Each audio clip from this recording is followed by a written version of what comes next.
Parole de celui qui entend les paroles de Dieu, de celui qui connaît les desseins du Très-Haut, de celui qui voit la vision du Tout-Puissant, de celui qui se prosterne et dont les yeux s'ouvrent. Je le vois, mais non maintenant. Je le contemple, mais non de près. Un astre sort de Jacob, un sceptre s'élève d'Israël. Il perce les flancs de Moab. Il abat tous les enfants de Seth. Il se rend maître d'Édom. Il se rend maître de Séhir, ses ennemis. Israël manifeste sa force. Celui qui sort de Jacob règne en souverain. Il fait périr ceux qui s'échappent des villes. Balaam vit Amalek, il prononça son oracle et dit « Amalek est la première des nations, mais un jour il sera détruit. » Je vais t'arrêter là. Alléluia. Ce passage nous parle de Balaam. Balaam est un prophète, un véritable prophète, on le voit ici, du Seigneur. Mais ce prophète va se corrompre à cause de l'argent. C'est-à-dire qu'un roi va soudoyer Balaam, le roi Balak va soudoyer Balaam, afin que ce véritable prophète de Dieu prophétise des choses mauvaises contre le peuple d'Israël. Et moyennant argent. Alléluia. Mais ce qui nous intéresse aujourd'hui ici, c'est le fait que Balaam, malgré cela, avait un véritable appel de Dieu. Un vrai appel de Dieu. Et dans ce passage-là, Balaam va avoir une révélation de Jésus-Christ. Il va avoir une vision de Jésus-Christ. Il a vu Christ des années, des centaines d'années, des milliers d'années avant que Jésus n'apparaisse. Amen. On dit à Balaam, va maudire le peuple d'Israël. En allant pour aller maudire le peuple d'Israël, il regarde ce peuple et il voit une grande vision. Et il va dire, au verset 1, Balaam prononça l'oracle et dit, parole de Balaam fils de Béor, parole de l'homme qui a l'œil ouvert. Il dit, parole de celui qui entend les paroles de Dieu, de celui qui connaît les desseins du Très-Haut, de celui qui voit la vision du Tout-Puissant, de celui qui se prosterne et dont les yeux s'ouvrent. Je le vois mais non maintenant. Je le contemple mais non de près. Un astre sort de Jacob. Balaam va voir un astre sortir de Jacob, ou plus sous-entendu Israël, bien sûr, parce que Jacob c'est Israël. Et cet astre n'est autre que Jésus-Christ de Nazareth. Alléluia. L'astre brillant, frère. Yes. Balaam va vouloir mentir, mais il va voir que derrière ce peuple, il y avait un as. Et c'était Yoshua Amashia. C'était l'étoile brillante du matin. L'étoile que les mages avaient suivie pour arriver devant Marie-Joseph, et puis les anges, et puis les bergers réunis pour adorer Jésus. Il va avoir une vision extraordinaire de Jésus. Alléluia. Amen. La vision, bien-aimé. Balaam définit la vision comme le fait d'avoir l'œil ouvert. Et comme le fait d'entendre la parole de Dieu. Avoir l'œil ouvert et entendre la parole de Dieu. Bibliquement parlant, une vision qui vient de Dieu est liée à deux choses. Elle est liée au fait que tu la vois, mais elle est aussi liée au fait que tu l'entends. Tu l'entends et elle se représente à toi. Tu vois quelque chose en fait. Dieu te dit quelque chose à l'oreille, mais cette chose, tu as la faculté de pouvoir la voir. Et si tu la vois, tu peux la saisir. Nous sommes dans le livre de Jérémie, chapitre 1. Jérémie, chapitre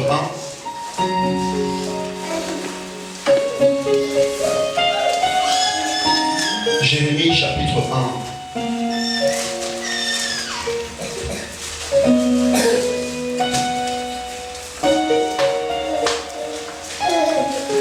Le verset 11.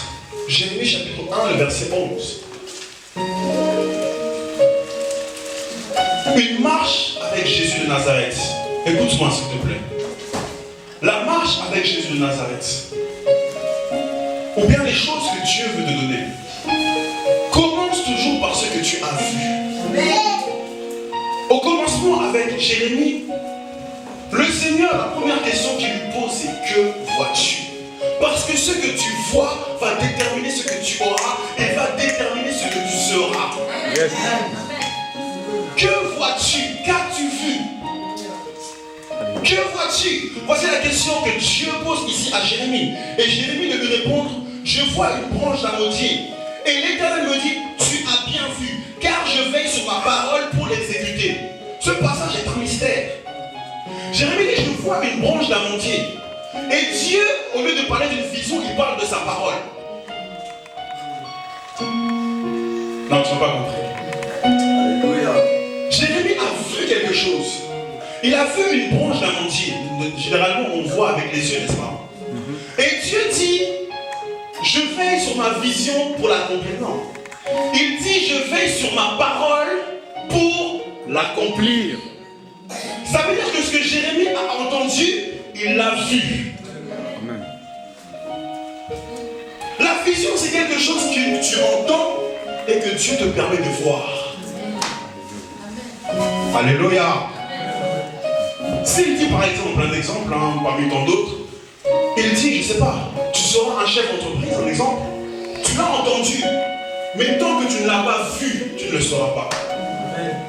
Il faut que ce que tu as entendu, tu le vois. Et c'est quand tu l'as vu qu'on peut parler de vision. Alléluia. Ça commence par quelque chose que tu as entendu.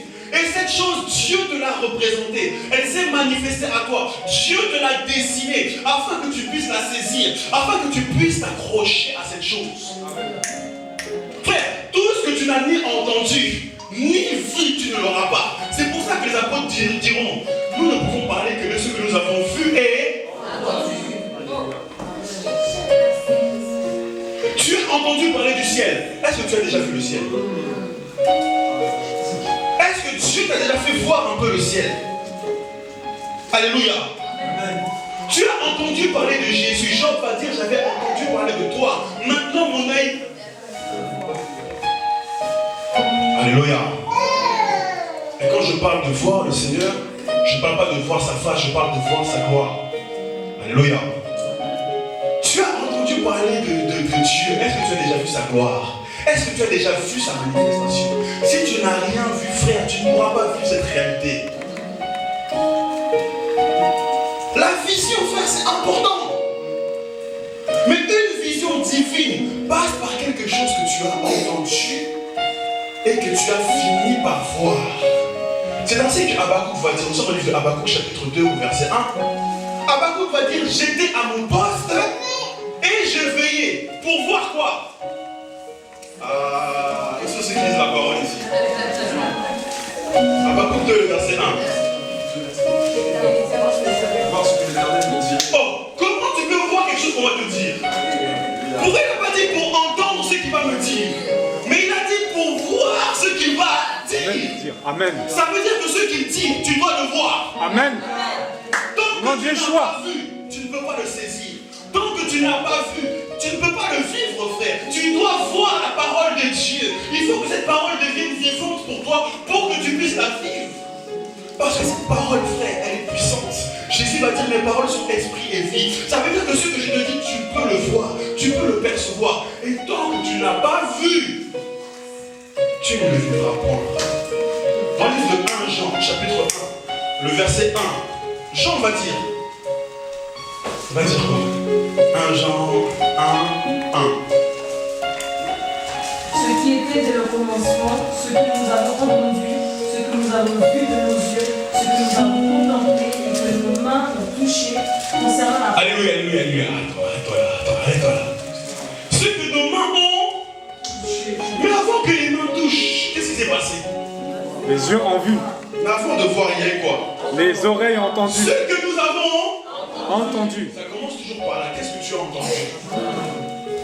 Après l'avoir entendu, il faut te le représenter. Ce que nous avons vu. Après avoir vu, il faut contempler. Ça veut dire qu'il faut t'arrêter et contempler la chose. Si tu ne la contemples pas, c'est pour ça que Dieu va aussi dire à Habakkuk, écris la prophétie, qu'on la lise. Parce qu'il faut que tu sois dopé par la vision. Il faut que la vision, il faut que tu sois drogué par la vision. Yes. Il faut qu'elle pénètre en toi jusqu'à tes veines, frère. Jésus. Alléluia. Comme ça, tu vas t'accrocher à la vision parce que tu la contemples. Le matin, quand tu te réveilles, tu as la vision en tête. Quand tu vas au travail, tu as la vision en tête. Même si tu travailles quelque part, ton employeur te prend la tête, tu as la vision en tête. Et rien ne peut enlever cette vision, frère. Parce qu'avec la vision, tu es comme une femme enceinte. Même si tu travailles, ça reste là au nom de Jésus. Tu marches, c'est là au nom de Jésus. Tu vas vas à droite, c'est là au nom de Jésus. Tu vas à gauche, c'est là au nom de Jésus. La vision divine, frère, commence par quelque chose que tu as entendu. Mais il faut le voir. Alléluia. Alors Dieu parle à Abraham. Dans Genèse 12. Il parle à Abraham et dit, Abraham, quitte ta patrie, quitte ta famille, quitte la maison de ton père et va vers le pays que je te montrerai. Abraham part. Sur le chemin, il part, tout ça. Mais Abraham, c'était le père de la foi. Gloire à Dieu. Vous savez que bien qu'il était le père de la foi, il a douté. Hein? Il a douté, hein? Parce que s'il n'avait pas douté, il n'y aurait pas eu Ismaël. On est d'accord, on n'est pas d'accord? On est d'accord. Ismaël, c'est qu'il y a eu le doute. Amen. Yes. Parce que Abraham avait entendu, mais il n'avait pas encore vu. Yes, yes, yes. Yes. Mais toujours dans le livre de Genèse.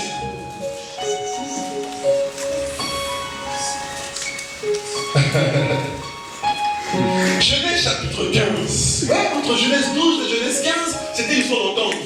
Genèse 15, maintenant, ça devient l'histoire de voir. Alléluia. Et à partir du voir, l'attitude change. Genèse 15, Dieu parle à Abraham.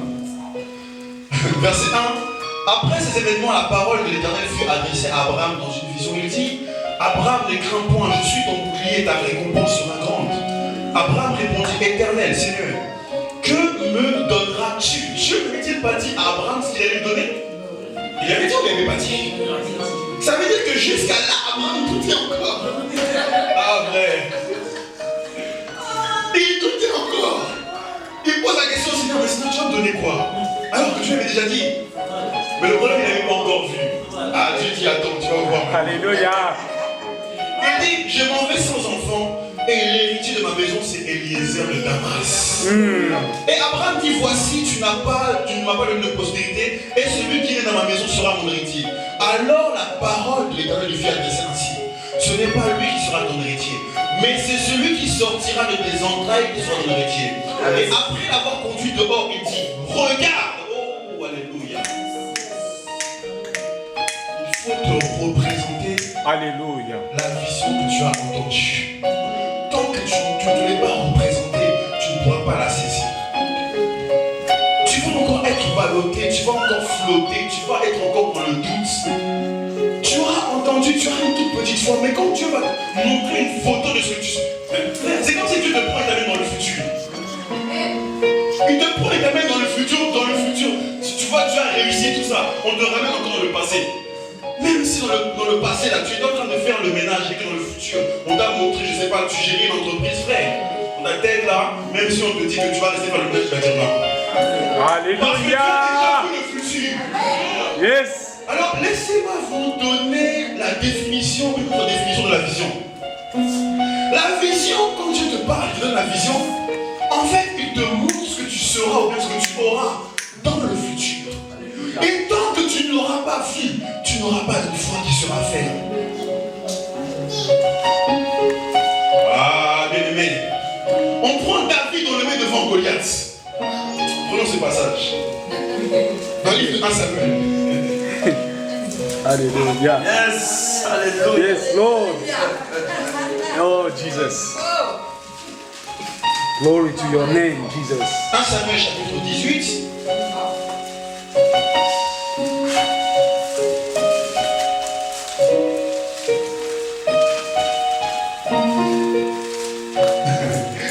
Chapitre 18, je rigole déjà. 1 Samuel chapitre 18. Verset 39. David ceignit son épée. L'épée de Saul, par-dessus ses habits, il voulut marcher. Non, ça c'est pas encore ce qui nous intéressait. On prend à partir du verset 41. 40 même. Il prit en main son bâton, choisit dans le torrent 5 pierres polies et les mit dans sa gibecière de berger et dans sa poche. Puis sa fronde à la main, il s'avança contre le Philistin. Alléluia. 1 Samuel 17. 17, non? 1 Samuel 17. 1 Samuel 17. Je suis trop rapide aujourd'hui. Yes. Pardonnez-moi, c'est la vision. Yes, yes. Chapitre 17. Amen. Yes. Le verset 40. Il prit en main son bâton, choisit dans le torrent 5 pierres polies et les mit dans sa gibecière de berger dans sa poche. Puis sa fronde à la main, il s'avança contre le Philistin.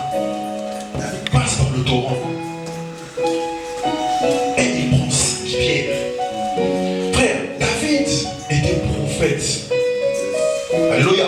D'ailleurs, quand on lit les psaumes, on voit qu'il a prophétisé la mort de Jésus-Christ, la venue de Christ, la mort, la crucifixion, la croix, tout ça, etc. Alléluia. Il était prophète. Et David savait ce qu'il était parce que Dieu lui avait déjà montré ce qu'il était. Yes. Alléluia. Il arrive dans le torrent, il y a 5 pierres. Alléluia. Yes. David va utiliser simplement une pierre pour faire tomber le Philistin. Parce qu'il savait ce qu'il était. Les 5 pierres représentaient les 5 ministères. David, il a regardé, il a dit docteur, non, je ne suis pas docteur, la pierre de docteur laisse. Apôtre, je ne suis pas apôtre, laisse la pierre d'apôtre là-bas. Évangéliste, je ne suis pas évangéliste, laisse la pierre d'évangéliste. Pasteur, je ne suis pas pasteur, laisse la pierre de pasteur. Prophète, il est là. Yes. Yes. Je ne veux pas me faire passer pour un autre, mais ce que je suis, ce que Dieu m'a montré, c'est ça qui va faire tomber l'adversité. Alors David va se mettre à prophétiser. J'ai vu dans le combat, il a prophétisé. Yes. Oh, Jesus. Verset 42. Le Philistin regarda avec ses yeux, il ajouta, viens vers moi, je donnerai ta chair aux oiseaux du ciel, aux bêtes des champs. 45. David dit aux Philistins, tu marches contre moi avec l'épée, la lance, le javelot, et moi je marche contre toi au nom de L'Éternel des armées. Du Dieu de l'armée d'Israël que tu as insulté. Verset 46, voici la prophétie. Yes. Aujourd'hui, l'Éternel livrera entre mes mains, je t'abattrai. David lui explique le film.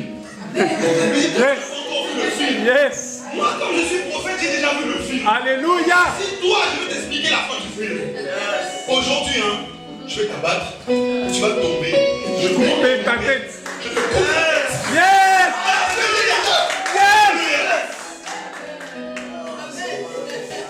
La vision, c'est quand tu as déjà vu le film.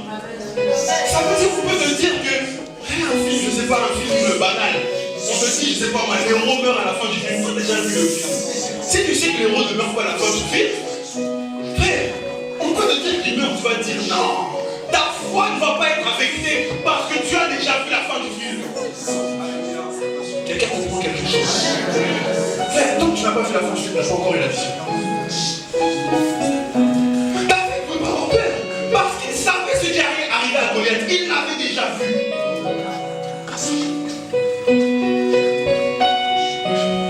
Et ta foi, pourquoi ça manque de foi dans leur projet? Parce qu'ils n'ont rien vu. Si tu n'as rien vu, assis-toi jusqu'à ce que Dieu te montre quelque chose. Amen. Alléluia. Amen. Dieu te parle. Quand il t'a parlé, si tu n'as pas encore vu, dis Seigneur, tu m'as dit ça, mais montre-moi un peu la chose. Montre-moi par l'esprit la chose. Parce que si je le vois par l'esprit, je pourrais le saisir. Dieu dit à Abraham, regarde les étoiles. Si tu peux les compter, si tu peux les compter, ça veut dire que si tu peux voir, tu peux les saisir. Ce que Abraham a compté, c'est aussi ce qu'il a eu. Abraham a compté 1, 2, 3, il y en a trop. Dieu a dit aussi, tes enfants, il y en a trop. Alléluia. Amen. Yes. Le problème, c'est qu'on ne voit rien. Parce que tu ne sais pas déjà avoir foi en la parole parlée. Alors tu ne verras jamais rien. Si déjà tu n'as pas foi en ce que tu as entendu, tu ne passeras pas à l'étape de voir. Alléluia. Balaam dit, oracle de celui qui a l'œil pour voir et qui entend les paroles. Dieu doit lever des gens comme ça pour que l'église avance. Amen. Des gens qui ont la vision, frère. Des gens qui ont une vision claire de ce que tu vas faire. Ils ont déjà vu le film. Ça veut dire si on vient leur blaguer, leur dire n'importe quoi, ils ne vont pas perdre la foi. Parce que vaille que vaille, Dieu leur a déjà montré la fin. Yes, yes, amen. Peu importe l'épreuve, peu importe le Goliath, ils vont rigoler devant Goliath, frère. Et ils vont rire devant Goliath parce qu'ils savent comment Goliath finit. Tu ne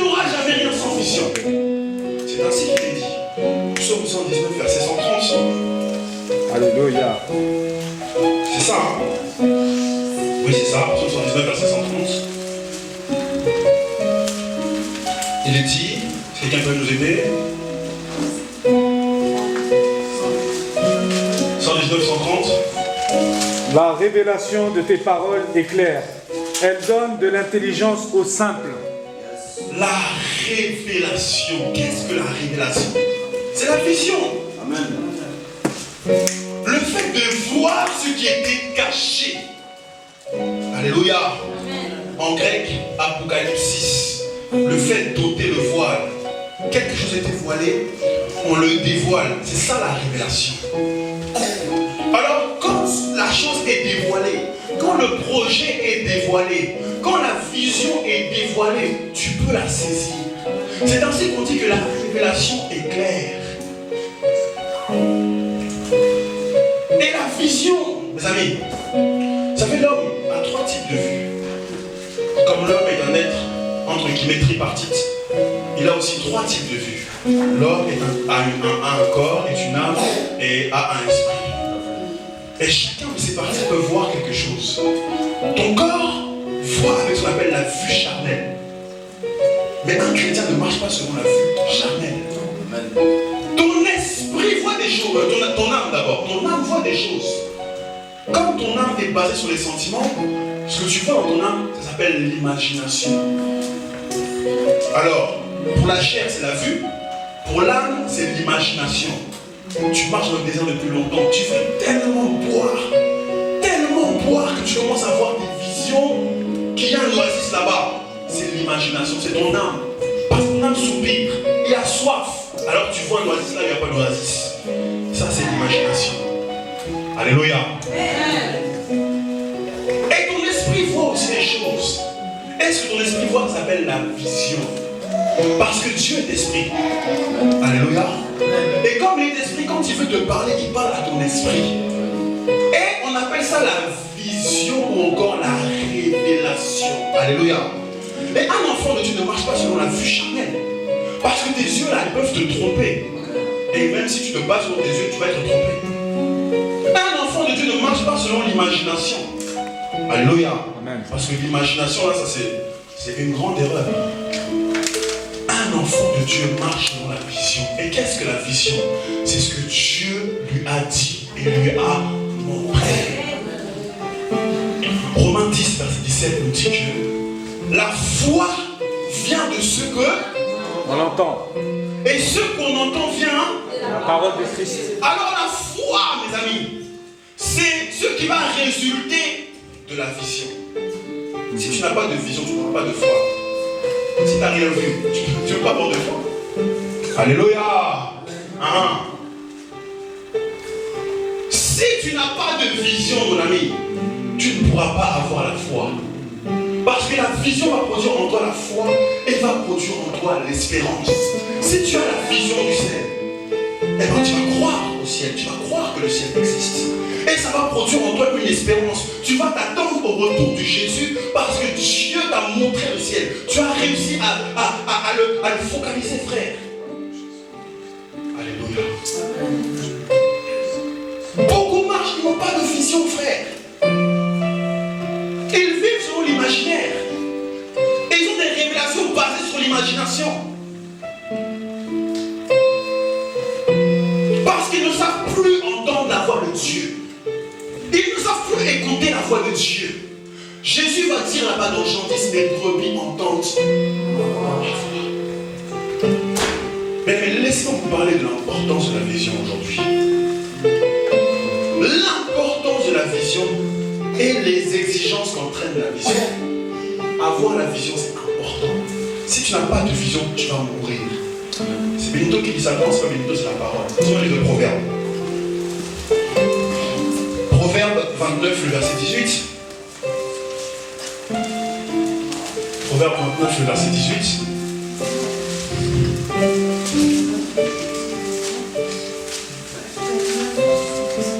Proverbe 29, 18.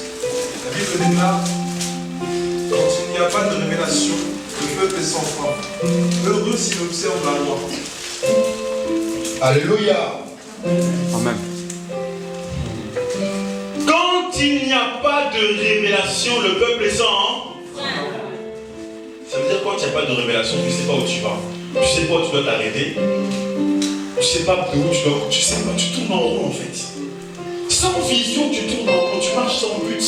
Et la Bible est claire en Proverbe 16, verset 4. Dieu a tout fait pour un. Parce que la vision, c'est le but. La vision, c'est l'objectif à atteindre.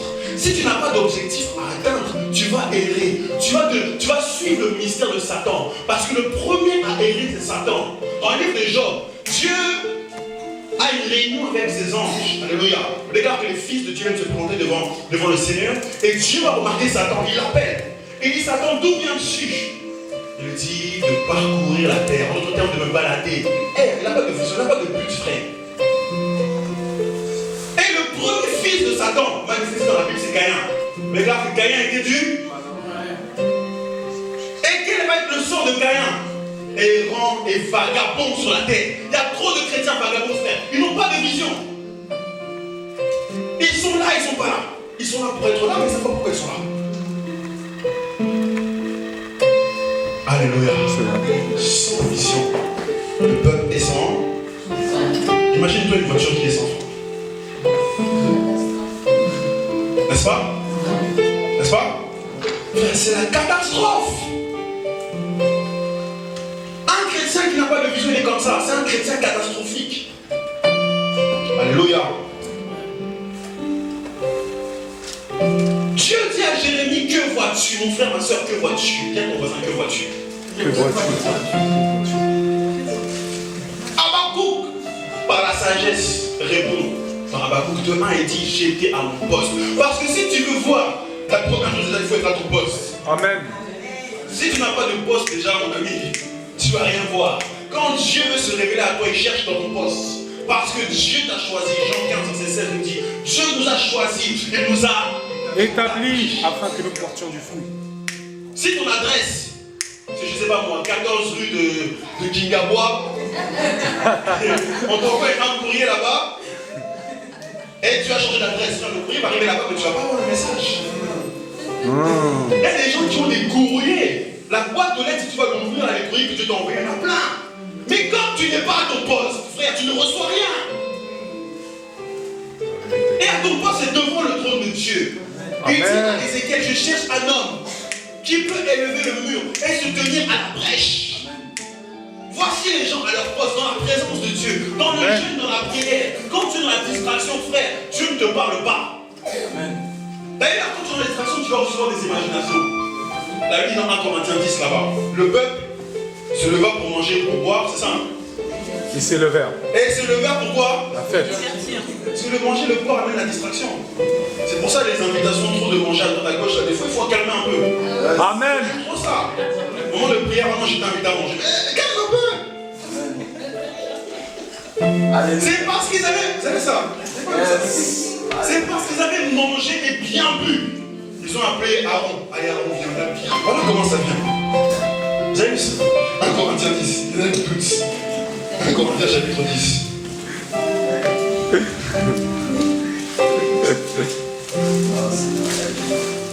Corinthiens chapitre 10, le verset 7.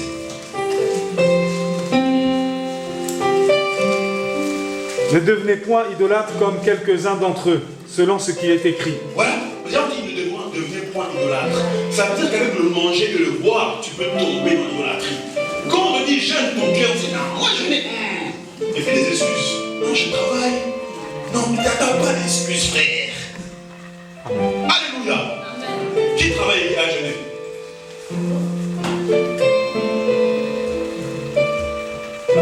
Amen. On n'a pas d'excuses, frère. À part si bien sûr c'est des excuses de santé, pas de problème.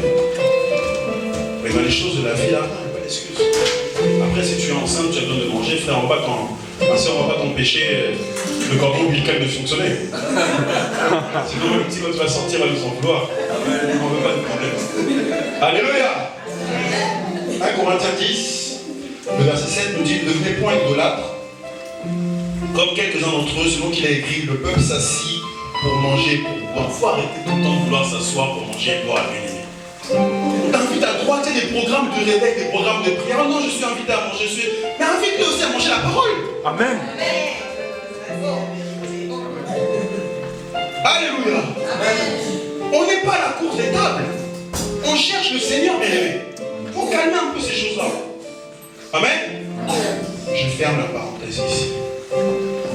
Alors on parle de la vision. Nous disons que la foi est le résultat de la vision, de ce que tu as entendu et qui s'est révélé à toi, que tu as vu. C'est pour ça que si tu veux vivre une vie de foi, il est important d'entendre la voix de Dieu et de réaliser, c'est-à-dire de voir que ce que tu as entendu se réalise, se matérialise sous tes yeux, afin que tu puisses le suivre. C'est très important dans la vie chrétienne. C'est pour ça, Ephésiens 1, verset 17, il nous dit, Paul va prier que Dieu nous donne l'esprit de quoi? De discernement ou encore de révélation. Un enfant de Dieu doit avoir un Ephésiens 1, verset 17. Est-ce que ça va? Amen. Alléluia. Ephésiens 1, 17. La Bible dit, afin que le Dieu de notre Seigneur Jésus-Christ, le Père de gloire, vous donne un esprit de sagesse et de révélation dans sa connaissance. Amen. Il illumine les yeux de votre cœur pour que vous sachiez quelle est l'espérance qui s'attache à son appel. Alléluia. Paul prie. Et c'est ma prière, c'est ma prière que nous ayons un esprit de sagesse. Et la sagesse passe aussi par la vision, vous savez ça? Parce qu'on dit que l'homme sage voit le mal Venir de loin. Alléluia. Et de révélation. Quand tu as reçu Christ, tu as reçu un esprit de révélation. Parce qu'il est déclaré, Joël 2 là-bas, c'est ça, hein? Verset 28, c'est ça? C'est ça, c'est ça. C'est ça, Joël 2, verset 28. J'enverrai mon esprit sur toute chair, vos fils et vos filles Prophétiseront. vos jeunes gens auront des Vision. sans vision, frère, l'église n'avance pas. Le Seigneur est sage. Et dans sa sagesse, il a permis que l'Esprit vienne nous révéler les choses. D'ailleurs, c'est son rôle. Il dit, l'Esprit vous enseignera toutes choses, vous révélera toutes choses, vous montrera toutes choses. Si tu n'as pas de vision, comprends l'importance de la vision. C'est-à-dire, d'abord pour ta vie spirituelle, parce que tout commence par la vie spirituelle. Et notre vision, par excellence, c'est le ciel, bien sûr. Alléluia. C'est le ciel, c'est ça notre vision. Le ciel, et pour être sauvé, il faut servir le Seigneur. Alléluia. Il faut recevoir et servir le Seigneur. Alléluia. Philippiens 2, verset 20 nous déclare, travaillez à votre Salut. c'est la vision par excellence, la vision spirituelle. Alléluia. Mais même pour ta vie de tous les jours, tu sais, même pour ton travail, tu dois fonctionner avec la vision. Tu dois fonctionner avec la vision, frère. Parce que quand tu as la vision, tu perds plus de temps. Tu es rapide, tu perds plus de temps en fait. Alléluia. Sur dans le livre de Actes, Dieu met à cœur un passage, là, je sais que vous trouvez. Avec Paul, qui évangélise la Macédoine. Si on met, ce serait bien.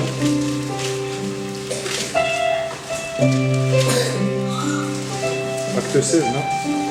Ah, c'est ça? Acte 16. Voilà, nous sommes dans Acte 16. Regardez bien.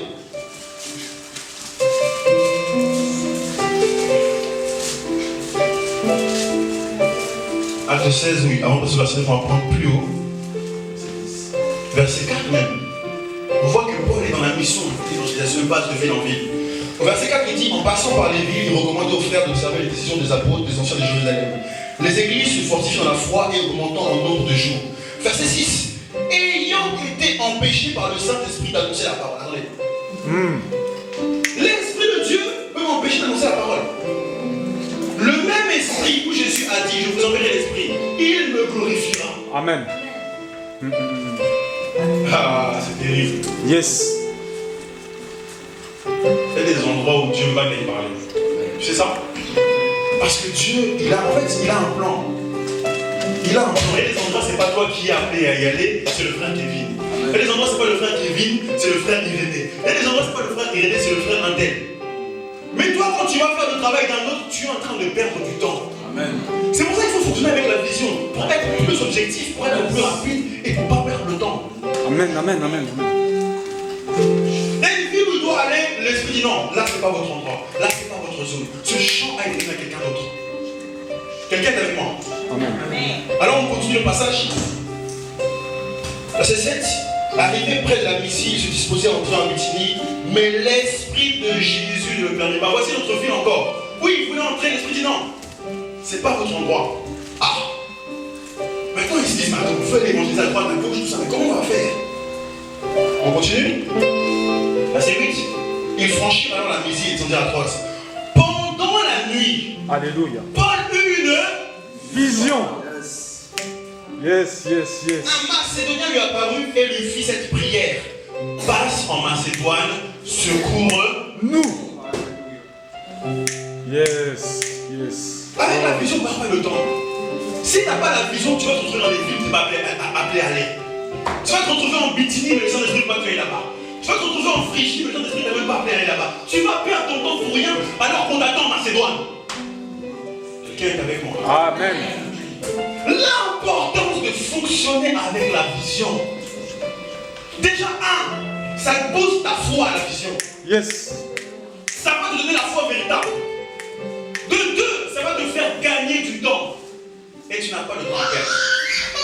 De trois, sans révélation, un peuple est sans frein. Sans vision, tu vas mourir pour rien. Parce que tu vas te fatiguer. Quand tu n'as pas de vision, tu es comme une voiture sans frein. Donc comme elle n'a pas de frein, tu tournes tout le temps. Jusqu'à ce que l'essence finisse. Tourne, elle tourne, elle tourne, elle tourne, elle tourne, elle tourne, elle tourne. Puis paf, l'essence finit. Donc tu vas te fatiguer, tu vas user l'essence parce que tu n'as pas de frein. Quelqu'un est avec moi s'il vous plaît, alléluia. Amen. On va quelque part, je vous dis la vérité. On va encore dérouler le boulot. Il y a des choses qu'on va comprendre dans ce passage, dans ce message. Alléluia. Sans vision, tu vas te fatiguer, quand tu te retrouves, ah je suis fatigué de la vie chrétienne. Parce que tu n'avais pas de vision. Alléluia. Parce que tu n'avais pas de vision. Et après on va se dire, mais pourquoi tu n'as pas de vision? Tu ne me parles pas? Dieu parle à tout le monde. Et vous savez quoi? Dieu ne veut que parler. Dieu ne veut que parler. Le problème, ça ne vient pas de Dieu, le problème vient de nous. Est-ce que nous sommes attentifs à la voix du bon berger? Alléluia. Dieu parle, mais il y en a beaucoup, comme ils sont pas à leur poste, ils reçoivent rien après, ils disent non, Dieu ne me parle jamais, mais celui-là à ton poste.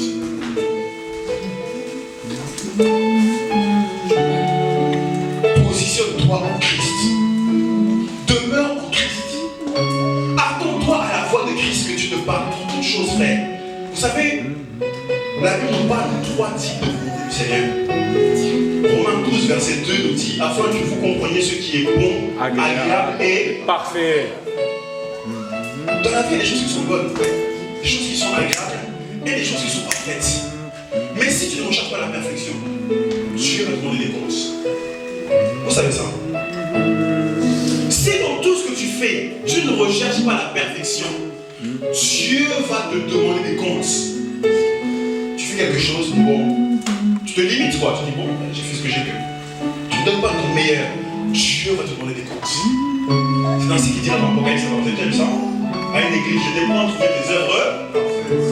C'est dans l'Apocalypse. On saisit ça par la grâce du Seigneur. Amen.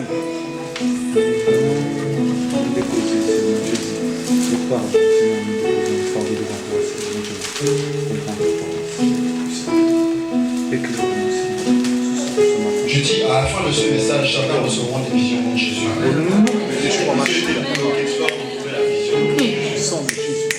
Ceux qui avaient perdu leur poste, qui s'étaient éloignés de leur poste, peuvent l'avoir retrouvé leur poste.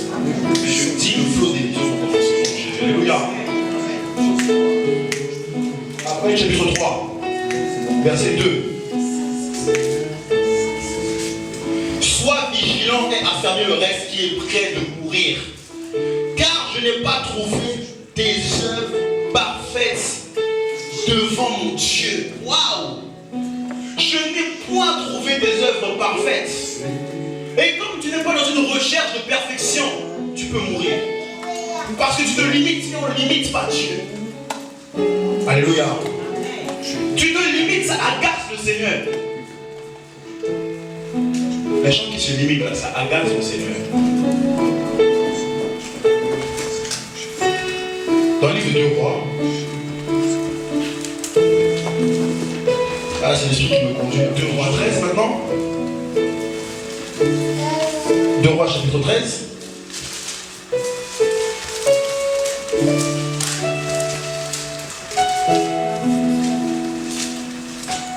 Quelqu'un m'aide à partir du verset 14. Au verset 17. 14 et 17. Élisée était atteint de la maladie dont il mourut. Et Joas, roi d'Israël, descendit vers lui, pleura sur son visage et dit, mon père, char d'Israël et sa cavalerie. Élisée lui dit, prends un arc et des flèches. Et il prit un arc et des flèches. Puis Élisée dit au roi d'Israël, bande l'arc avec ta main. Et quand il le pendait de sa main, Élisée mit ses mains sur les mains du roi. Et il dit, ouvre la fenêtre à l'orient. Et il l'ouvrit. Élisée dit, tire, et il tira. Élisée dit, c'est une flèche de délivrance de la part de l'Éternel, une flèche de délivrance contre les Syriens. Tu battras les Syriens avec jusqu'à leur extermination. Élisée dit encore, prends les flèches, et il les prit. Élisée dit au roi d'Israël, frappe contre terre. Et il frappa 3 fois et s'arrêta. Continue. L'homme de Dieu s'irrita contre lui et dit, il fallait frapper 5 ou 6 fois. Alors tu aurais battu les Syriens jusqu'à leur extermination. Maintenant tu les battras 3 fois. Alléluia. On parlait des œuvres parfaites. Dieu n'aime pas les gens qui se limitent, frère. Du moins, Dieu agrée-moi les gens qui se limitent. Parce que Dieu n'aime pas qu'on le limite. Et le limiter, c'est le manque de foi. Encore l'incrédulité. Et Dieu n'aime pas l'incrédulité, frère. Alléluia. Quand tu sers Dieu, donne ton meilleur. Amen. Ne te limite pas. Si Dieu t'a donné une vision, donne ton meilleur. Ne limite pas le Seigneur. Quand Dieu t'envoie faire quelque chose, ne te limite pas, frère. Alléluia. Ici, Élisée dit au roi, prends une arc, une flèche du moins, frappe-la contre terre. Le roi va frapper 3 fois, il va se fatiguer. Avec l'arc, le prophète va s'irriter. Pourquoi t'es-tu arrêté? Parce que tu penses que ton Dieu n'est plus capable de faire. Ton Dieu n'est plus capable d'agir. Alléluia. Pourquoi t'es-tu arrêté? Mon Seigneur Dieu, on fait un petit quelque chose pour te dire, bon c'est bon, ça va, on va s'écouter là. Il y a ce qui est bon, il y a ce qui est agréable, et il y a ce qui est parfait. Et Dieu cherche les œuvres parfaites. Amen. Les œuvres que tu as fait de tout ton cœur avec une entière et une pleine foi. La Bible déclare par la puissance qui agit en nous, Dieu est capable de faire infiniment au-delà de ce que nous pensons et de ce que nous imaginions. Tu voulais ramener cette personne au Seigneur. Tu lui as parlé 1 fois, 2 fois, 3 fois, tu t'es fatigué, tu as arrêté. La voix de l'esprit s'irrite maintenant, dis pourquoi tu t'as arrêté? Fallait continuer. Persévérer. Alléluia. Amen. La femme, la face au juge unique, elle s'est arrêtée. Non. Et c'était un enseignement pour la foi, frère. Luc 18 nous dit qu'une femme était en procès avec un juge unique. Et chaque jour, elle veut lui prendre la tête. Je prends les mots comme ils sont utilisés. La vision exige la foi. Tu veux accomplir la vision. Tu veux voir la manifestation, la matérialisation dans le physique de la vision. Tu dois avoir la foi. Tu dois ranimer la foi. Et tu ne dois pas limiter ton Dieu.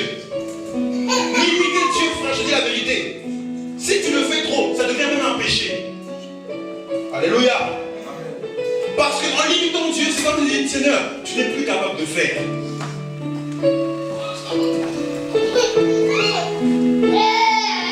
Alléluia. Ils arrivent devant la mer Rouge. La mer Rouge devant, Pharaon et son armée derrière. Commence à prier, commence à pleurer. Dieu dit à Moïse, c'est quoi ces cris? Dis au peuple de garder. Tu commences à trop crier. Garde un peu silence. Si tu as la foi, tu vas garder silence. Avec l'arc, c'est dans le calme et dans le repos que sera votre paix. force. Quand tu es trop agité là, plus la foi. Plus la foi. C'est comme si tu ne veux plus saisir la vision. Mes amis, je vais vous dire, le Dieu là, c'est un très grand Dieu. Amen. C'est un très très grand Dieu. Le problème, c'est que j'ai vu et j'ai appris, même parmi nous qui avons le message, on limite souvent notre Dieu. Alléluia. On limite souvent notre Dieu. Alléluia. Tu sais que, sans dire encore autre chose, quelqu'un qui a une vision est indépendant. Mais quelqu'un qui n'a pas de vision devra forcément travailler sous la vision de quelqu'un d'autre. Donc, tu vas devenir sous la servitude. Parce que tu n'as pas de vision. Le fait de manquer de vision va te rendre esclave d'une situation. Alors que notre Dieu appelle à l'existence des choses que... Il y a des situations de servitude où c'est légitime. Tu travailles sous la vision d'un employeur, c'est sa vision, il a créé l'employeur. Moi je travaille dans une société avec Philibus, c'est pas ma vision Philibus, c'est sa vision à lui. Et moi je participe à sa vision, je fais avancer sa vision. Et là c'est légitime parce qu'il faut travailler. Alléluia. Alléluia. Mais dans ta propre vie, si tu n'as pas de vision, tu vas te soumettre à la vision de quelqu'un d'autre. Dans tout ce que tu fais, cherche la vision du Seigneur. Alléluia. Tout ce que tu fais, cherche la vision du Seigneur. La Bible déclare que notre Dieu. Ça, on a lu en Samuel. Laisse-moi te parler de ce Dieu, de ce qu'il est capable de faire dans la vie de quelqu'un. Amen. Anne a expérimenté, frère. Amen. Alléluia. Pélina dit à Anne, rigole, elle se moque de Anne, tu n'auras jamais d'enfant, tu n'auras. Mais Anne avait déjà vu un enfant, frère. Amen. Yes. 1 Samuel. C'est ça, hein? Chapitre 1.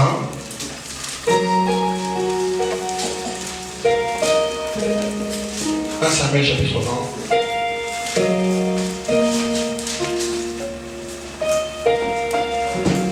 Chapitre 2. Prenons à partir du verset 1. Écoutons un peu la louange de Anne. Comment elle louait son Dieu. Alléluia. 1 Samuel chapitre 2 verset 1. Qui veut lire? Anne pria et dit, mon cœur se réjouit en l'Éternel, ma force est élevée, était relevée par l'Éternel. Ma bouche s'est ouverte contre mes ennemis, car je me réjouis de ton secours. Nul n'est saint comme l'Éternel. Il n'y a point d'autre Dieu que toi. Il n'y a point de rocher comme notre Dieu. Ne parlez plus avec tant de hauteur, que l'arrogance ne sorte plus de votre bouche. Car l'Éternel est un Dieu qui sait tout, et par lui sont pesées toutes les actions. L'art des puissants est brisé, et les faibles ont la force de ceinture. Ceux qui étaient rassasiés se louent pour du pain, et ceux qui étaient affamés se reposent. Même la stérile enfante 7 fois. Oh yes. Celle qui avait beaucoup d'enfants s'effrite. L'Éternel fait mourir et il fait vivre. Il fait descendre au séjour des morts et il en fait remonter. L'Éternel appauvrit et il enrichit. Il apaise et il élève. De la poussière il retire le pauvre. Du fumier il relève l'indigent. Pour les faire asseoir avec les grands. Allez. Et il leur donne en partage un trône de gloire. Car à l'Éternel sont les colonnes de la terre. Et c'est sur elle qu'il a posé le monde. Tu peux t'arrêter là. Car à l'Éternel sont les colonnes de la terre. Notre Dieu, mes amis, est un grand Dieu. Amen. Du fumier, il fait quoi? De la poussière, il retire le pauvre. Tu ne sais pas ce que Dieu peut faire dans ta vie. Mais tu n'avanceras jamais tant que tu n'as pas de vision. Tu n'avanceras pas. Tu n'avanceras jamais tant que tu n'as pas de vision. Tu vas être contraint à tourner en rond toute ta vie. L'assemblée. Contraint à tourner en rond, à subir. Parce que tu n'es pas visionnaire. Et je le dis et je le répète, Dieu veut que nous soyons tous visionnaires. J'enverrai mon esprit sur toute chair. Vos fils et vos filles prophétiseront. Vos jeunes gens auront des visions. Vos vieillards auront des songes. Dieu veut que l'église de Christ soit une église visionnaire. s'accroche au message du Seigneur. Qui s'accroche à ce que Dieu a dit, à ce qu'il voulait faire en un temps donné, frère. Qu'est-ce que Dieu fait dans ta vie, est-ce que tu le sais? Qu'est-ce qu'il veut faire dans ta nation, est-ce que tu le sais? Qu'est-ce que Dieu t'a dit pour ta famille, est-ce que tu le sais? Qu'as-tu vu, comme il a dit à Jérémie? Car que vois-tu? Beaucoup ne voient rien. Alléluia. Beaucoup ne voient rien. La vision.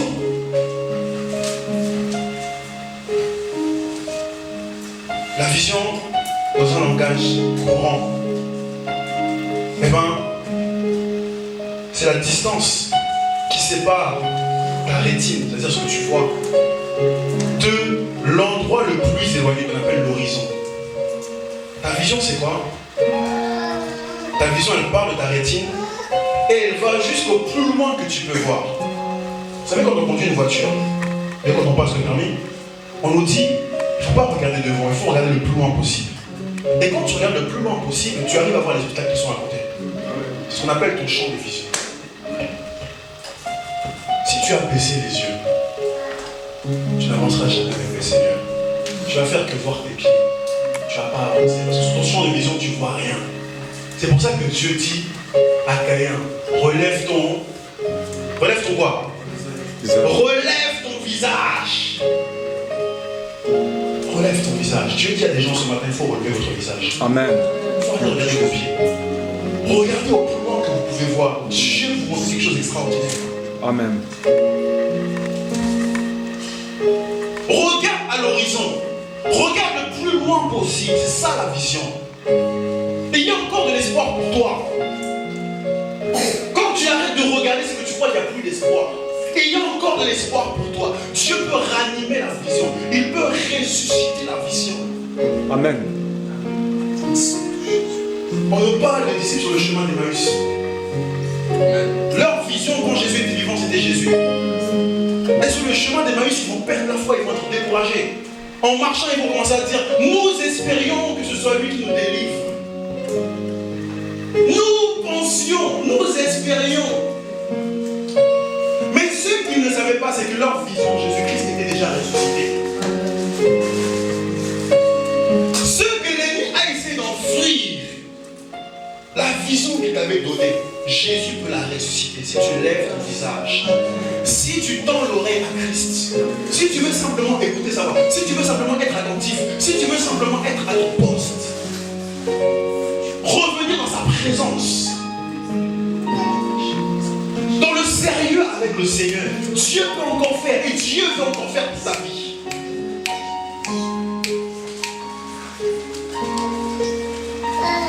Mon ami, chose l'importance de la vision. Alléluia. Je vais finir en parlant des exigences de la vision. Quand tu as une vision, quand tu reçois une vision du Seigneur, il y a des choses qui te sont exigées, c'est-à-dire qu'elles sont obligatoires. Si tu ne les fais pas, ta vision va mourir. Alléluia. Tu reçois une vision. La première chose que Dieu te demande, parce que la vision d'abord, elle est parlée, c'est d'abord une voix. Bien, d'abord entendre. La première chose qu'il te faut, c'est ce qu'on appelle avoir l'intelligence des visions, avoir l'interprétation de ce que tu as entendu. C'est-à-dire, ce que je disais tout à l'heure, voir ce que tu as entendu, c'est la première chose. Le livre de 2 Chroniques 26, nous parle d'un prophète qui s'appelait Zacharie. Il déclare qu'il avait l'intelligence des visions. Dans Daniel 9, Daniel 10, l'ange Gabriel vient devant Daniel et dit à Daniel, comprends et saisis la vision. C'est-à-dire ce que tu entends là, il faut que tu arrives à le saisir, à le voir, à l'imprégner en toi. Quelqu'un est avec moi. Amen. La première chose qu'il te faut, c'est interpréter la vision. Ça veut dire que, vous savez, quand je dis voir, je parle spirituellement parlant. Parce qu'il y a des visions que tu vois dans des songes, tu vois des choses, tout ça. Mais tant que tu n'as pas compris, tu n'as pas encore vu en fait. Alléluia. Quand je parle de voir, je parle de langage spirituel. Voir, ça veut dire comprendre, saisir la chose. Alléluia. Alléluia. Ça veut dire que tant que tu n'as pas encore compris, tu as un songe la nuit, tu vois quelque chose, tu ne comprends rien. Là pour toi ça reste du chinois, tu n'as pas encore compris. Et bien tu n'as pas encore eu la vision. Il faut comprendre. Parce que quand tu vas comprendre, tu pourras saisir. C'est pour ça qu'il est dit dans Matthieu 13 là-bas, il déclare que si quelqu'un entend l'évangile du royaume et ne le comprend pas, le diable vient et enlève cette parole. Ce que tu n'as pas compris, Satan va venir, il va enlever. Toi-même, si tu n'as pas compris, tu vas le négliger. Tu vas dire, ah, j'ai fait un rêve la nuit là. Comme tu ne comprenais rien, tu as négligé. Tu vas faire comme Nebuchadnezzar, frère. Nebuchadnezzar, tu lui parles, il lui montre un grand songe. Mais comme il n'a rien compris, il a même oublié le songe. Amen. Amen. Yes. Alléluia. Amen. Yes, yes, yes. Tu te parles, prends le cahier là, la nuit là, tu notes. Pour pas négliger. Alléluia. La première chose qu'il te faut, la première exigence qu'il te faut pour vivre la réalité du songe, c'est l'interprétation. C'est pour ça que le même Nebuchadnezzar, pour que ça s'accomplisse, il fallait quelqu'un qui interprète. C'est pour ça que Moïse prophète, a dit des choses extraordinaires. Mais comme il ne savait pas bien parler, expliquer ces choses, les faire comprendre, Dieu lui envoie un interprète Aaron. Quelqu'un est avec moi. Tu as une vision, la première chose qu'il te faut, c'est l'interprétation. L'intelligence pour pouvoir saisir et comprendre la vision et ne pas la négliger. Alléluia. La deuxième chose qu'il te faut, dès que tu reçois la vision, et ça c'est automatique, c'est la foi. Parce que sans la foi, il est impossible d'être agréable. La foi, frère. La foi, c'est le bras qui te fera saisir la chose. Ça déclare que le paresseux est tellement paresseux qu'il n'amène même pas le gibier jusqu'à sa bouche. Le gibier est là. Toi, tu es là. Il faut tendre le bras pour amener le gibier à ta bouche. Et bien ta foi, c'est ton bras qui va amener la chose à la matérialisation. Elle déclare que les pensées dans le cœur de l'homme sont comme des eaux profondes. Mais l'homme intelligent sait y puiser. Quelqu'un qui a la foi, il sait aller chercher le projet que Dieu a mis dans son cœur et le ramener jusque sur la terre. Quelqu'un a compris quelque chose? Tu vas puiser ta vision, tu vas la faire sortir, tu vas la faire jaillir, tu vas la faire naître. Que si tu as la foi, c'est une exigence, et c'est même la plus importante des exigences. Alléluia. Après la foi vient une troisième exigence, très importante, la sagesse. La sagesse veut dire d'abord l'humilité. Quand tu as une vision du Seigneur, tu as la foi, il faut être humble. Peu importe ce que tu as dit. C'est pour ça que j'aime un homme qui s'appelle Jéhu. Ça c'était Jéhu, hein? Oui, oui. Oui, c'est Jéhu. Non, c'est Azaël, je crois. Élisée va voir quelqu'un, il va lui dire, toi, non, c'est pas Jéhu, c'était Azaël. Toi, tu seras le chef de l'armée des Syriens. C'est ça, hein? Il est parti, il n'a rien dit à personne. Et puis un jour, il a été fait roi. Quand Dieu te donne une vision, il faut savoir déjà fermer ta bouche. Pas trop parler. Amen, amen. Tu vas parler comme Joseph, on va te mettre dans un truc, frère. Yes. Alléluia. Amen. C'est la vérité. Tu vois que tout le monde veut ta vision? Tu vois que tout le monde va accepter la vision que tu as reçue? Il faut être sage. Amen. Dieu te montre un frère ou une soeur, je le dis à toutes les soeurs. Et bizarrement, dans le même lot, il y a une soeur qui a aussi vu la même vision. Tu rentres en guerre pour rien. Alléluia. Il faut la sagesse. Les gars, sois avec les sages pour devenir plus. Si tu veux confier, va confier ça à des gens qui sont sages. Ceux qui ne sont pas sages, là, ils vont faire comme Joseph, ils vont te mettre dans le puits.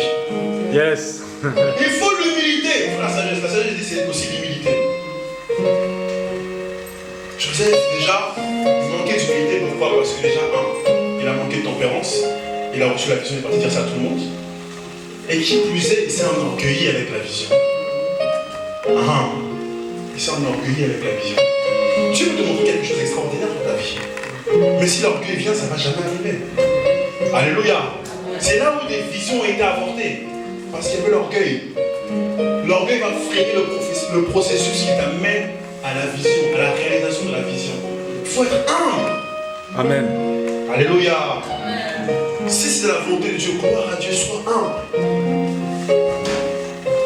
Exigence de la vision. La troisième chose. Non, quatrième chose, c'est ça, hein? Quatrième chose. Très lorsque Dieu te donne une vision, tu as eu la foi, tu as eu l'humilité. Quatrième chose, et bien sûr, c'est le courage. Tu sais, quand Dieu dit, il faut vous dire quelque chose.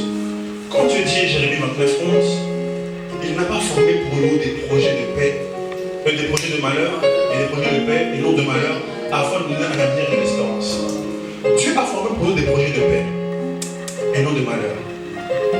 Beaucoup ne comprennent pas ce passage. Parce que l'Ecclésiaste 7 nous dit aussi que Dieu, des fois, suscite le bonheur afin que nous réjouissons, et suscite le malheur afin que nous réfléchissons. Quand Dieu dit qu'il a formé des projets de paix, il te parle de la fin de la chose, de la fin de l'histoire. À la fin de l'histoire, tu seras en paix, il n'y a pas de problème. Mais dans le parcours de l'histoire, tu auras forcément des obstacles. Laissez-moi vous dire une chose. Même Adam, dans le jardin d'Éden, il avait des obstacles. Pourtant, il n'avait pas encore péché. Premier obstacle, on va dire, entre guillemets, sa femme. Pourquoi? Parce que si elle était mal enseignée, elle allait forcément avoir le problème. Donc, ça devenait, si elle était mal enseignée, une galère pour lui. Deuxième obstacle, le serpent. Dans le jardin, il y avait le serpent. Il n'avait pas encore péché. Et troisième obstacle, l'arbre de la connaissance du bien et du mal. Trois choses pour lesquelles il devait se battre. Un, l'enseignement de sa femme, afin qu'elle soit stable et qu'elle n'écoute pas la voix du serpent, mais il a échoué. On voit qu'il a échoué, parce qu'il était mal enseigné. Quand le serpent va lui dire, Dieu a-t-il dit qu'il ne faut pas manger du fruit? Elle va dire quoi? Dieu a dit que nous pouvons manger de tous les fruits des arbres du jardin, mais quant à celui qui est au milieu du jardin, qu'est-ce que Dieu a dit qu'il ne fallait pas toucher? Comment elle l'a ramené sur le toucher à l'intérieur? Elle était mal enseignée, elle avait mal compris les choses. Amen. Yes. Qu'est-ce que c'est, moi, s'il vous plaît? Yes. Alléluia. Elle n'a pas été enseignée.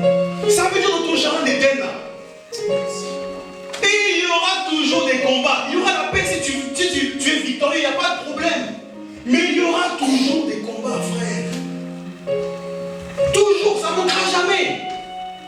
Jamais les combats. Alors c'est là où la quatrième chose rentre en jeu. Qu'est-ce qu'il te faut pour que la vision se matérialise? Le courage. Il va dire à Josué, fortifie-toi et prends courage. parce que s'il n'y a pas le courage, la vision va être avortée, elle va mourir sur le chemin. Si tu n'es pas courageux, si tu n'es pas courageuse, mon ami, abandonne. C'est ce qu'on disait aux gens. Ce G2, on va dire aux gens qui n'aiment pas se faire la guerre avec lui. Ceux qui ont peur, là, restez de côté. On n'a pas besoin de s'amener avec les gens qui ont peur. Restez de côté. Vous allez alourdir l'armée pour rien. Alléluia. Et il était parti avec 3000 hommes armés, il dit la parole de Dieu. Je dis tous ceux qui ont peur, la connaît. On va pas tous ceux qui ne sont pas soumis, qui ne savent pas laver l'eau comme des chiens, qui ne sont pas soumis à la parole de Dieu, mettez-les de côté. Il s'est parti avec 3000 personnes. Ils sont restés avec 300 personnes. Wow. Alléluia. Quatrième chose, et dernière chose, le courage. Qui dit courage dit persévérance. Il déclare que celui qui persévérera jusqu'à la fin sera sauvé. Hébreux 6, je crois le dit, vous avez besoin de persévérance. Et il dit que Dieu, enfin, Paul voulait que, du moins l'auteur des Épîtres aux Hébreux, voulait que nous imitions ceux qui par la foi et par la persévérance font quoi? Hébreux 6, verset 11, 12.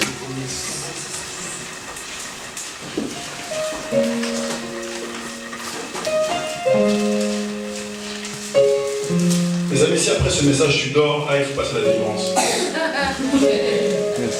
Nous désirons que chacun de vous montre le même. C'est Hébreux 6 combien? 11, ok. Nous désirons que chacun de vous montre le même zèle pour conserver jusqu'à la fin une pleine espérance, en sorte que vous ne vous relâchiez point et que vous imitiez ceux qui par la foi et la persévérance héritent des promesses. Alléluia. Ceux qui par la foi et la persévérance héritent des la promesse. Ce sont les violents qui s'en emparent. Amen. Jusqu'ici, le royaume des cieux est forcé. Ce sont les violents qui s'en emparent. Alléluia. Amen. Là, tu as parlé de ça ici. On dit quand tu es enfant de Dieu, là, au fur et à mesure, tu te fais changer de nature. Poisson après poisson, là. C'est ça, hein? Tu passes brebis, Après brebis, il faut finir lion. Et après lion, il faut finir aigle. Un jour, on parlera de ça par la grâce de Dieu. Yes, aigle. Alléluia. Yes. Et là, ils sont restés brebis. Mais ils ne savent pas qu'à un moment, il faut manifester la nature du lion, frère. Sinon, cette vie-là va te croquer. Cette vie, c'est une vie de combat. Si tu n'as pas la persévérance, la vie chrétienne, là, tu vas t'arracher les cheveux. Alléluia. Ah oui, il faut la persévérance. Sinon, les cheveux vont tomber. Amen. Je dis pas que ceux qui ont les cheveux qui vont tomber n'avaient pas la persévérance. Alléluia. La persévérance. Quatrième chose. Qui dit persévérance dit courage. Un esprit intrépide. Prenez l'exemple de David. Pourquoi? D'où vient le courage? Le courage vient de deux choses. Première chose, l'intimité avec Dieu. Qu'est-ce qui nous donne du courage? L'intimité avec Dieu. Lamentation 3:17. Jérémie le dit là-bas. Il dit quoi? Il dit, quand je pense à la faim, au poison, à la misère, etc., qu'est-ce qui me donnera du courage? Il dit, que ta bonté n'est pas Épuisé elle se renouvelle chaque matin. Tes compassions ne sont pas à leur terme. L'intimité avec Dieu nous donne du courage. Amen. Des fois, tu es découragé parce que même une vie de prière, il n'y a rien. Pas de vie de prière, pas de communion avec Dieu, jamais à ton poste, distraction. Donc quand les vents viennent là, il n'y a pas de jus pour prier, pour chercher Dieu. Tu es découragé toi-même. Première chose qui donne du courage, c'est l'intimité avec Dieu. Pourquoi David n'a pas eu peur de Goliath? Il l'a dit à Saül. Si ton serviteur, quand il gardait les brebis de son père, quand un ours ou bien un lion venait, il les arrachait de la gueule du lion. Donc David savait, il était intime avec son Dieu, il savait ce que son Dieu avait déjà fait pour lui. Amen. C'est ainsi qu'il va dire, mon âme bénit l'Éternel et n'oublie aucun de ses bienfaits.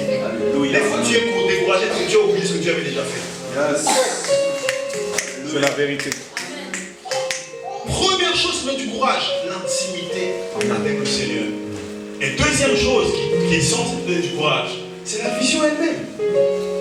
Si tu te montres une vision, je sais pas moi, tu cherches du travail, tu te montres une vision, tu te vois travailler là. Dans un travail qui nécessite forcément un diplôme, mais tu n'as même pas de diplôme là, tu te vois là, tu travailles, tout ça, tu te vois, etc. Ça va te booster, ça va te motiver, ça va te donner du courage. Alors, quand tu regardes la vision, à chaque fois, le courage va revenir. Parce que la vision est là. Alléluia. Amen. Il y avait un homme, Daniel, il était découragé, déporté à Babylone, son peuple dans le péché. Dans Daniel 9, je crois, il dit, j'étais là, je lisais les livres. Et puis Dieu lui rappelle la vision qu'il avait donnée à Jérémie. Il avait dit que c'était 70 ans de captivité. Alors on ne va pas compter, on dit, non, on est déjà arrivé aux 70 ans. Le courage va revenir. Il rentre dans le jeu de Daniel. Jeûne parce qu'il y avait une vision. Si on jeûne, c'est qu'on a une vision, frère. Amen. Alléluia. Amen. La cinquième et la dernière chose qu'il te faut pour enfanter la vision, pour la mettre au monde. Dans le livre de Genèse,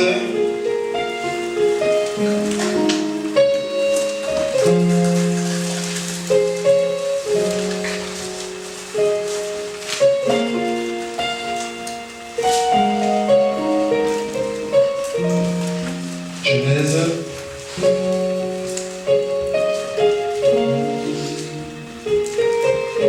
crois que c'est 48.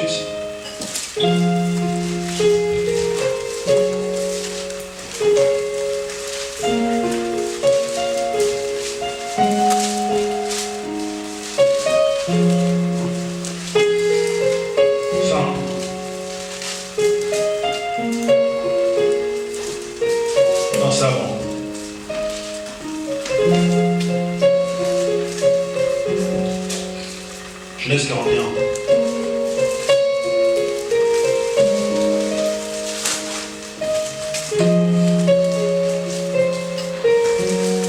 Genèse 41, verset 8, si quelqu'un peut m'aider, il descend.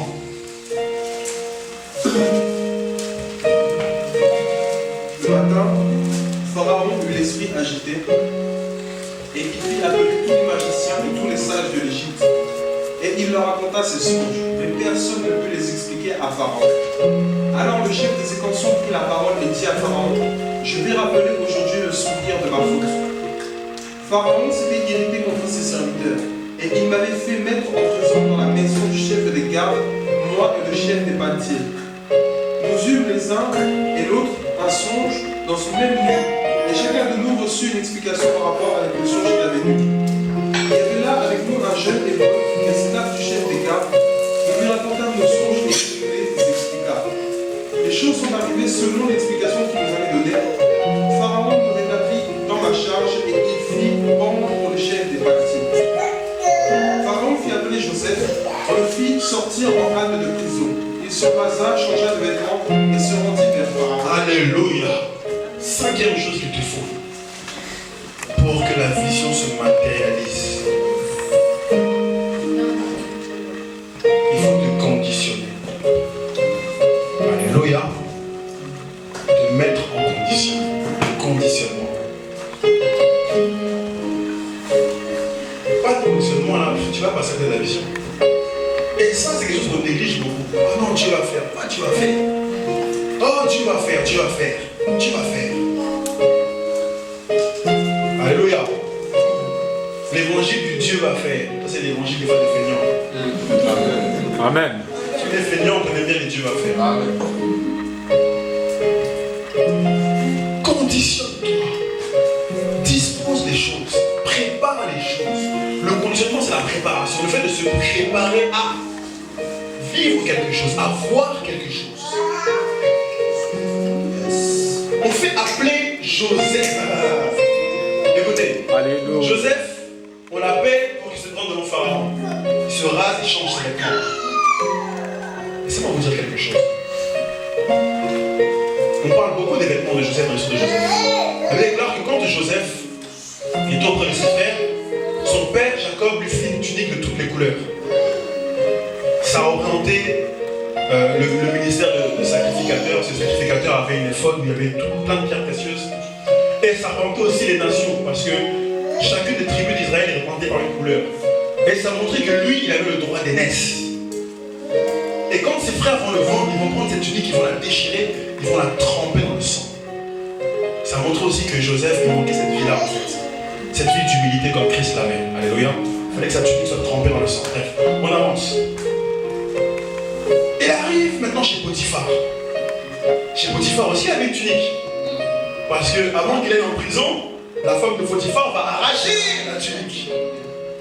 Il avait une tunique de gloire auprès de ses frères. Dieu le rabaisse, c'est pas l'humilité. Il change la tunique. Tunique d'esclave maintenant. Il va prendre l'humilité. Il porte la tunique d'esclave. Mais la tunique d'esclave, elle reste chez Potiphar. Il arrive maintenant en prison. Il va porter maintenant la tunique des prisonniers. Alléluia. Alléluia. Mais ce passage me choque celui-là. Oh, on dit qu'en prison, on le fait appeler, il change de vêtements. Je ne sais pas s'il avait préparé déjà un vêtement de cachette. Parce que vous savez pourquoi il s'est rasé? Parce que Joseph savait déjà qu'il allait être la deuxième personne derrière Pharaon. Parce que Dieu lui avait dit. Yes. Comme il avait la vision, il s'est conditionné. Il allait se prendre devant Pharaon. Il allait être devant son élévation que Dieu lui avait déjà montré en songe. Alors il s'est rasé. Ça veut dire quoi se raser? La barbe, ça parle de la sagesse dans la parole de Dieu. Oublie ta sagesse humaine. Oublie ce que tu sais. Oublie ce que tu penses. Conforme-toi à la pensée de Dieu. Qu'est-ce que vous avez appris dans le monde? Votre manière de faire, vos habitudes, votre routine pour adopter la sagesse de Dieu. Ne vous confondez pas au siècle présent. Romains 12, verset 2. Alléluia. Mais soyez transformés par le renouvellement de votre intelligence. Il va se raser la barbe. Et il va changer de vêtements. Qui nous parle aussi du changement d'attitude, de la repentance. Il avait là déjà renoncé à la vie d'esclave. Quand tu vas vers la vision, il faut que tu renonces à ce que tu étais ou à ce que tu es, si elle n'est pas conforme à la vision. Dieu appelle pas Jésus appelle Bartimée, fils de Timée. Bartimée, fils de Timée, avait entendu que Jésus allait passer. Et il voulait voir, il voulait être guéri par Jésus. Alors, il s'approche devant Jésus. Fils de David, il s'approche de Jésus. La Bible déclare qu'en s'approchant de Jésus, qu'est-ce qu'il a fait? Il a jeté quoi? Et il a jeté son manteau, frère. Ça veut dire qu'il a refusé cette situation. À ce moment-là, frère, il avait déjà changé d'attitude. Et je crois par l'esprit qu'à ce moment-là, il avait déjà sa guérison. Amen. Le problème, c'est que toi, ton manteau, tu le traînes partout. Donc tu ne changes jamais.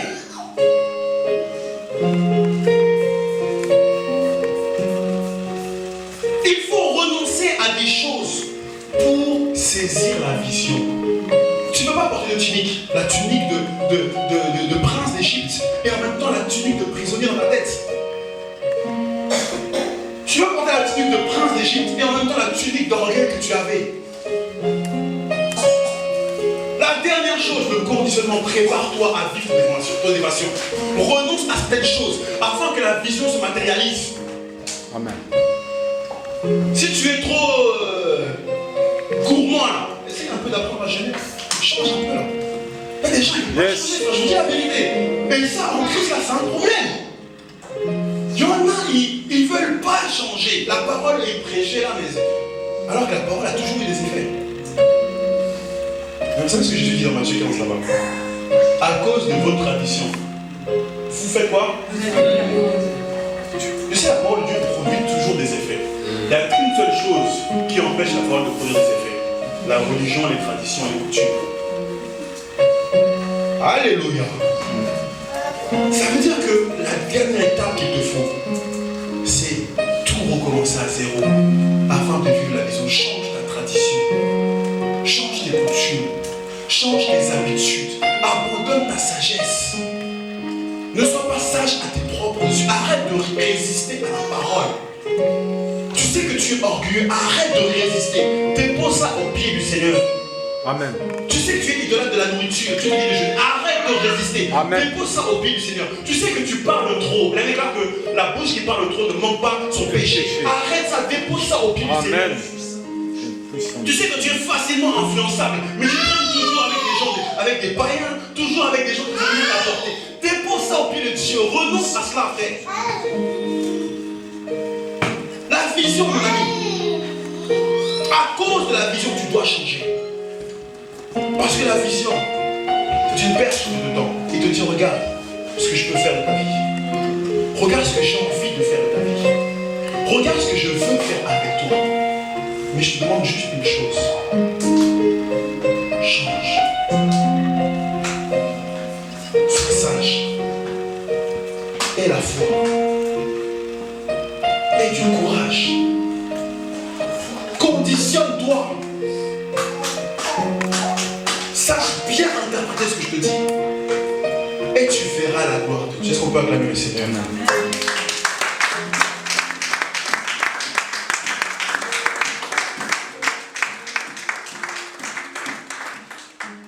Éphésiens 1, verset 17, je reprends ce passage.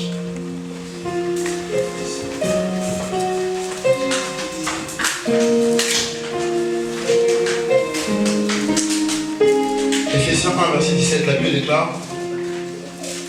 Et c'est ma prière, c'est notre prière maintenant. On va se lever, on va lire en se levant comme des soldats. Au nom de Jésus. Éphésiens 1, verset 17. Même 16, d'abord verset 16. Je ne cesse de rendre grâce pour vous. Je fais mention de vous dans mes prières, afin que le Dieu de notre Seigneur Jésus-Christ, le Père de gloire, vous donne un esprit de sagesse et de révélation dans sa connaissance. Amen. Nous allons prier ainsi. Que Dieu te donne un esprit de sagesse, afin que tu saches quelle est l'espérance qui s'attache à ton appel. Afin que tu saches qu'est-ce que Dieu veut faire dans cette ville. Afin que tu saches qu'est-ce que Dieu veut faire dans ta famille. Pour chaque fraction de ta vie, tu dois avoir la révélation. Tu vas élever ta voix et prier ton Dieu. Lui demander un changement dans ta vie. Lui demander un changement dans ton cœur. Jésus est là. Commençons à élever les voix et prier le Seigneur. Commence à prier le Seigneur. Commence à prier, bien-aimé. Commence à prier.